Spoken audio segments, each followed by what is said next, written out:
Oi, gente, tudo bem?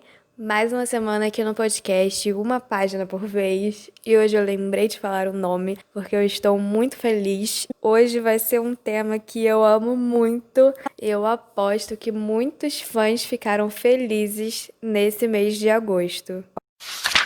Como eu coloquei aí no título, hoje nós vamos falar de Crepúsculo. E eu aposto que muita gente nem vai clicar nesse podcast por não ser fã. Mas em compensação, eu fico muito feliz por todo mundo que clicou para ouvir, porque é muito bom se reunir com fãs. E eu acho que Crepúsculo marcou tanto uma geração, assim como Harry Potter. Então seja muito bem-vindo você que é fã de Crepúsculo assim como eu. O que eu acho mais legal desse tipo de conteúdo é que a gente vê o quanto a nossa vida é marcada por determinado tipo de coisas. E aqui nesse caso, eu tô falando dos filmes de Crepúsculo, porque na época eu não gostava de ler, e eu sei que muita gente leu os livros na época. Eu li somente em 2015, já tinha passado ali todos os filmes pelo cinema, mas mesmo assim eu consegui me envolver com os livros. E é incrível como fica marcado mesmo pro resto da vida, porque eu aposto que todo fã estava esperando esse livro novo que saiu agora em agosto. E se você não é fã e caiu de paraquedas aqui nesse podcast, sim, saiu um novo livro de Crepúsculo em agosto agora. Então, foi um livro correspondente ao livro Crepúsculo,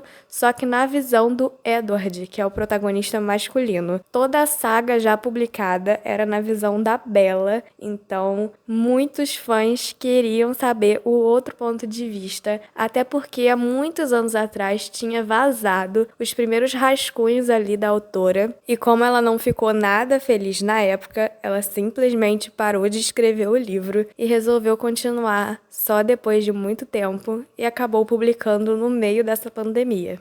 O novo livro da saga, então, se chama O Sol da Meia-Noite e é o mesmo nome do PDF vazado, então a autora resolveu não trocar de nome, o que eu acho que alegrou muitos fãs também, por saber ali que mesmo com aquela interferência, a autora continuou. É incrível quando você pega para ler a história hoje em dia, porque esse livro se passa em 2005. Então muita coisa mudou de lá para cá. As pessoas usavam telefone fixo na época ainda, gente. Isso é muito assim, 2005. Em compensação, também tem alguns pontos negativos que eu vou falar lá pro final do podcast. Então eu resolvi fazer um pontos positivos versus pontos negativos desse novo livro. Vamos começar pelos pontos positivos. O primeiro ponto que eu quero levantar é que, como esse livro é na visão do Edward, nós vamos ter muitas cenas da família de vampiros, os Cullen.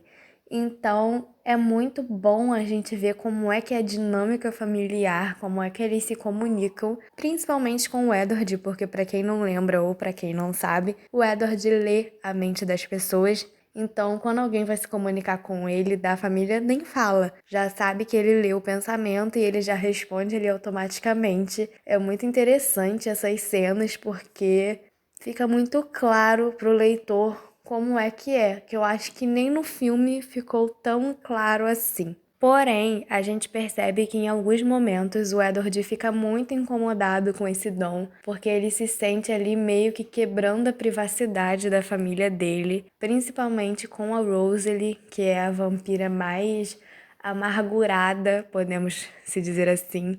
Então ele fica muito incomodado por sempre ouvir o que as pessoas estão pensando. Outro ponto positivo aí que envolve a família é que nós vamos ver como são as relações afetivas. E eu amei entender a amizade do Edward com o Emmett. Nós temos muitas cenas dos dois juntos. E é incrível porque no livro da Bella o Emmett não aparece tanto. E nos filmes ele também foi um personagem bem apagado. Então, nesse livro ele se tornou um dos meus personagens favoritos. Me surpreendeu demais. Muitas cenas dos dois juntos, dos dois indo caçar, dos dois armando coisas na escola. Então, assim, foi fantástico. Eu adorei. Esse personagem virou, assim, outra pessoa pra mim, sabe? Mais uma coisa que me surpreendeu demais nesse livro foi que teve cenas do Edward se lembrando de quando ele era um recém-criado. Recém-criado é o termo que essa história usa para demonstrar ali os vampiros que estão nos primeiros anos de vida, entre aspas, né? Eles se transformaram há pouco tempo e estão naquela fase ali de que não conseguem se controlar. E eu não esperava que fosse acontecer, que fosse ter cenas desse momento da vida do Edward, e foram cenas incríveis. Mostrou ali como o Carlyle tentava ensinar e domar ele para ele não sair por aí matando as pessoas, e mostrou também um momento de rebeldia dele, que foi quando ele largou a família para ser um vampiro normal, entre aspas, e sair por aí bebendo sangue de humanos. Então foi muito interessante. Outro ponto sensacional do livro é nos mostrar como é que funciona as visões da Alice. A Alice é uma vampira que vê o futuro, então ela tem visões a todo momento, é algo bem constante, e esse livro mostra como que funciona isso. Até porque pelo protagonista conseguir ler a mente das pessoas, ele meio que vê as visões ao mesmo tempo que a sua irmã.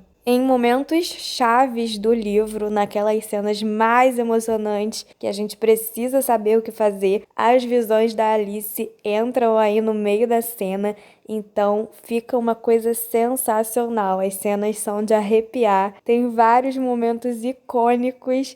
E eu acho que deviam muito ter aproveitado mais essa personagem. Tomara que no futuro, já que a autora aí tá querendo escrever novos livros, que a Alice ganhe um livro próprio, porque eu tenho certeza que os fãs iriam amar.